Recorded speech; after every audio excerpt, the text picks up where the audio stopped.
Good afternoon. Thank you for your patience. We'll start with short introductory remarks with the Secretary General and the President of Poland. Secretary General. President Duda, it's a great pleasure and honor to welcome you here at the NATO headquarters. And we last met just a few weeks after you were elected as president last summer. And when I visited Poland last summer and met with you, that was in connection with the first exercise of the new spearhead force of NATO, which were exercising in Poland. So that was just another example of how we are working together and how NATO is adapting to a new and more challenging security environment. And ever since Poland joined NATO, Poland has proven to be a very strong ally and a committed ally. Today you are committing practically with hundreds of troops building security in Afghanistan and in Kosovo, with exercises on land, at sea and in the air, and with contributions to Baltic air policing and maritime patrols. You are also committing politically, including through strong support for our partners. You lead our logistics trust fund for Ukraine and help with defense education. And Poland is committing financially. You devote 2% of gross domestic product to defense, with 30% of that to be spent on investments in modern equipment. This is significant, and it shows Poland's leadership, and we thank you for that. There is a lot of Poland in NATO and a lot of NATO in Poland. You host our multinational core Northeast in Szczecin and one of our new force integration units, small headquarters. Both will make rapid deployment of our forces easier and will support planning and exercises. You also host the Joint Force Training Center in Bydgoszcz, which is part of the NATO command structure. This spring, we will break ground for a key site in Poland for NATO's ballistic missile defense. And a significant number of allied exercises have taken place in Poland, with many others underway. Over the past year, we have been implementing the biggest reinforcement of our collective defense since the end of the Cold War. NATO now has persistent military presence in the region of which Poland is part. And I trust that after the Warsaw Summit, we will see more NATO in Poland than ever before. Today we discussed the preparations for the Warsaw Summit, which are well on track. We are fundamentally adapting our alliance to the challenges we face, to a more challenging security environment. We all must ensure that when we leave the summit, the alliance is stronger and more flexible, and committed as firmly as ever to the values on which NATO was founded: democracy, individual liberty, and the rule of law. These values are a vital source of our unity, and unity is our greatest strength. So, Mr. President, I look really forward to working with you to make the Warsaw Summit a great success. So once again, welcome to NATO headquarters, and we are looking forward to work closely with you and your staff in the preparations for the summit in July. Welcome. Panie sekretarzu generalny, szanowni państwo, Secretary General, ladies and gentlemen, dziękuję za te I wszystkie thank you słowa, very które much for all these words dobrze przedstawiają dzisiaj which polską obecność w Sojuszu Północnoatlantyckim. demonstrate the Polish presence in NATO and also the realistic presence of NATO in Poland so well. So our main topic of our discussions Zbliżający się szczyt Sojuszu was the Północnoatlantyckiego upcoming w Warszawie, North Atlantic Organization Summit in Warsaw, w moim przekonaniu jest whose wzmocnienie principal objective is, in my opinion, to strengthen the security both of Central Europe and części naszego kontynentu, of czy the southern generalnie flank of our continent. południowej flanki NATO. Szanowni państwo, to są te dwa kierunki, These are the two fronts or directions where the strengthening of security is especially needed. Two elements are here considered. One is that NATO is a joint alliance where 28 countries are together responsible for their joint security, so that's one thing. Secondly, that security is indivisible. It must be protected, and NATO needs to be adequately prepared to face the threats. In other words, the organizations must be alive and kicking must respond to the threats and must be forward-looking. So this is why we want the summit in Warsaw achieve three objectives. First, to be universal. In other words, we should formulate a response and take decisions both in terms of security of Eastern Europe and the southern flanks to strengthen both. Secondly, we want the summit to be forward-looking, namely that the decisions that we will take remain actual and become or transform into a vision for the future course of events so that we are protected if that happens. And thirdly, we want this summit to be a decisive summit so that we can take precise, concrete, specific decisions on strengthening of the deterrence and defense potential of our organization. This is the most essential thing. We need to demonstrate the potential attacker that the attack against any of the NATO member states will not pay off. So this is why we turn our gaze to the south and to the eastern flank of NATO.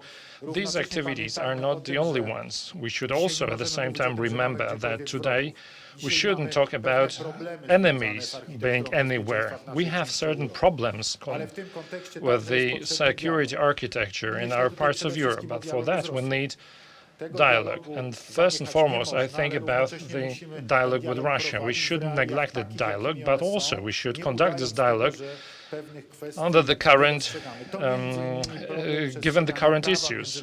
That includes also the problem of adhering to the international law, which is, in my opinion, the guarantee for the global peace. So, strengthening security, adapting the treaty to the new circumstances, which means, one, strengthening NATO presence in the Central Europe, both in terms of infrastructure and troops, and this remains to be decided. And this is what we're going to talk about with the member states' representatives, the Secretary General and his staff, and myself too, because I'm planning to meet the leaders of the NATO members and talk about those issues, namely how this presence should be organized, should manifest itself. I insist on one thing, to make it as permanent as possible. The point is that the NATO troops are deployed and visible in Eastern Europe to give the security guarantee by their presence, and at the same time to be augmented by the infrastructure securing their deployment. Also, when it comes to any reinforcements or support that they deserve when any act of aggression takes place. So this security architecture should be absolutely built up. Now, referring to the summit, in my opinion, we should make sure that we give a clear signal that the doors to NATO are still open, which takes into consideration the participation of our partners in NATO who may be members of NATO in the future, such as Sweden, Finland, maybe Australia, Jordan, Georgia. We shouldn't, in the context, we shouldn't forget in the context of the summit and security architecture of Moldova. That was a very good meeting with Secretary General. We still have a lot of work ahead of us. And the February Minister of Defense meeting will be of essential importance. So we have a lot of work in front of us in the coming months, but I believe that we will do our homework, and thanks to that work, the architecture of security in the eastern and southern flanks of NATO will be considerably strengthened. Just a few questions. I'll start with the lady over there. Dorota Bawołek, Telewizja Polsat. Pierwsze pytanie do The first question obydwu panów. to both Coraz gentlemen. więcej sojuszników There are more and w more związku z nowymi wyzwaniami allies NATO, takimi jak walka z terroryzmem, who, due to konflikt other w Syrii, inne challenges to konflikty NATO, na will Bliskim fight against Wschodzie, terrorism and the Syria właśnie conflict, w Rosji widzą see swojego sojusznika, próbują their budować next ally koalicję z in Rosją, Russia, try to by build a wspólnie coalition zwalczyć with Russia in te order wyzwania. Czy w to związku combat z tym those threats jest together. szansa na to, by So therefore, zrealizować is there postulaty a Polski, chance zwiększyć to obecność implement the wojskową Polish NATO na postulates in wschodniej terms of flance, increasing the nie presence of drażniąc przy NATO tym właśnie on the Rosji? eastern Czyli flank sojusznicy, without którzy próbują zbliżyć się, z Rosją, without wyrażą na to tickling zgodę. Russia? And the Will second other question just for the Secretary allies General. Will the summit in Warsaw happen for sure? Are you sure for 100% about that? Because there are some signals from the United States that there are some doubts. You said that the countries of NATO should respect the rule of law. The rule of law in Poland is currently under supervision of the European Commission. If until summer there will be some more signals of unhappiness from the EU institutions, some more doubts about it, is it possible that the place of the summit will be changed?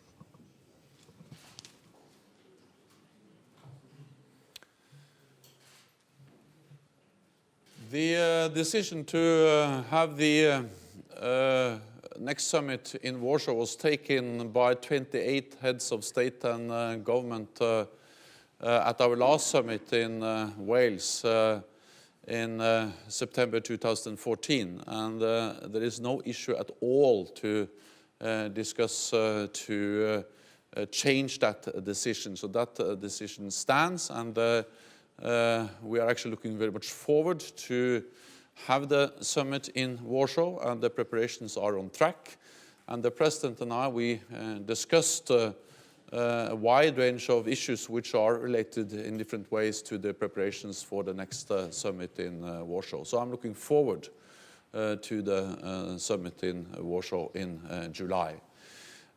When it comes to your first question, I think it's important to underline that NATO faces a changed and more challenging security environment, both because of the behavior of Russia, a more assertive Russia, a Russia which is investing heavily in defense, which is exercising its troops and which is able and willing to use force to change borders in Europe, as we have seen in Ukraine, the annexation of Crimea and the policy of destabilizing eastern Ukraine, and also having forces in Georgia. So NATO has to respond to a more assertive Russia, which is conducting a substantial military build-up close to our borders. At the same time, we have to respond to the turmoil, to the violence, to the instability we see to the south with terror and the threats stemming from North Africa and the Middle East. And NATO does not have the luxury of choosing between either responding to the challenges stemming from the south or the challenges stemming from the east. We have to do both at the same time. And that's the reason why we are adapting. That's the reason why we have implemented the biggest reinforcement of our collective defense since the end of the Cold War. And that's the reason why we are increasing the readiness and the responsiveness of our forces, so we are able to defend, protect all allies against any threat, whether they come from the east or the south or wherever they come from. Pani redaktor, już odpowiadam. Madam, let me answer you right away. Pani, oczywiście, że Of course, within the North Atlantic Alliance, there are 28 nations, and often those nations have got different interests. Nevertheless, I am convinced about one thing, namely that some issues are obvious for all. It is an obvious thing that Russia, over the last years, has conducted a series of activities which cannot be called differently than an aggression. It is also obvious that Russia is building up its military potential, and in a very clear way, it has been demonstrating it through different exercises, through such actions which are named by some North Atlantic alliances as activities of provocative nature, of testing nature. They are testing the resilience, both political and to a certain extent also psychological resilience of those who are taking important decisions in the North Atlantic Alliance countries. That is why I strongly believe that all these phenomena are being followed by all the nations of the North Atlantic Alliance. If Russia today is building up its military potential, for instance, in the Kaliningrad Oblast or near the borders of Estonia, Latvia, Lithuania, and other places, the following question arises: why is it doing that? And whether such actions, which are clearly, well, because no provocative actions are exercised against Russia in those areas, there are no offensive weapons there. So the question is, why is Russia engaged in such an activity? Quite logical answer is that, unfortunately, these actions are not purely of defensive character. And if so, then taking into account the nature of the North Atlantic Alliance, which I want to stress very strongly, the North Atlantic Alliance is a defense alliance, purely defense alliance. It is absolutely not aimed at any kind of expansion or any actions of offensive nature. It is only defensive in nature. A natural consequence of that is strengthening the defense potential. And I hope that every single member of the alliance, following what is happening in the international space, is seeing those phenomena and understands them.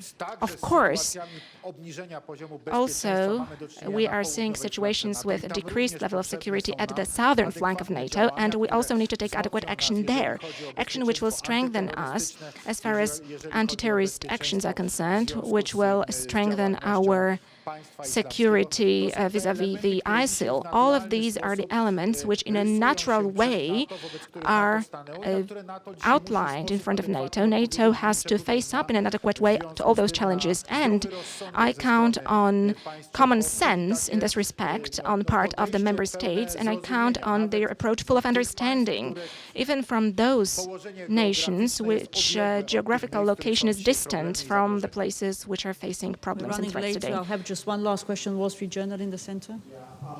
Thank you. Mr. President, do you think, what is the minimum troop presence that you would be satisfied with being approved at the Warsaw Summit? Is it enough to increase the size of the multinational core Northeast, or do you want to see an actual combat troop presence, persistence presence in Poland or the Baltics? And if they don't, will that weaken deterrence? Mr. Secretary General, I wonder if you are worried about the rule of law issues in Poland, challenges to the independent judiciary and press, and do you think that these controversies will weaken the support for increasing a troop presence in Poland at the Warsaw Summit? Odpowiem w ten sposób. Let me answer in the following way. Yes, in such a way that the security of eastern NATO flank is truly provided. Today, there are indications showing that what we need to do is both to have significant presence of both infrastructure and troops on the ground in Central and Eastern Europe, and we also need a well-developed system for supporting those troops, for supporting defense, if any kind of an aggressive act happened. We want NATO forces to be visible, which means common exercises, improving coordination of actions, and I believe that this is the direction in which we should be developing our cooperation, and in this direction we should also be taking decisions at the Warsaw Summit. Let me stress once again, we very much count on this summit to be a decision-making summit, a forward-looking summit, which will be a universal summit, so that it builds the infrastructure of the North Atlantic Alliance in the sense of its adaptation to the current security circumstances. President Duda and I, we had full and wide-ranging talks covering many different issues, and of course, naturally, we also discussed the importance of adhering to the core values of NATO. I think we all understand that the core values of NATO, being democracy, individual liberty and the rule of law, are important for all allies and are important for the alliance. They were important when the alliance was established, and they are still important for the alliance. For me, these values are important because they are key for the unity of the alliance. And the unity is the most important strength of the alliance, because the whole alliance is based on the idea of 28 for 28, based on some core values which we all share. Thank you very much.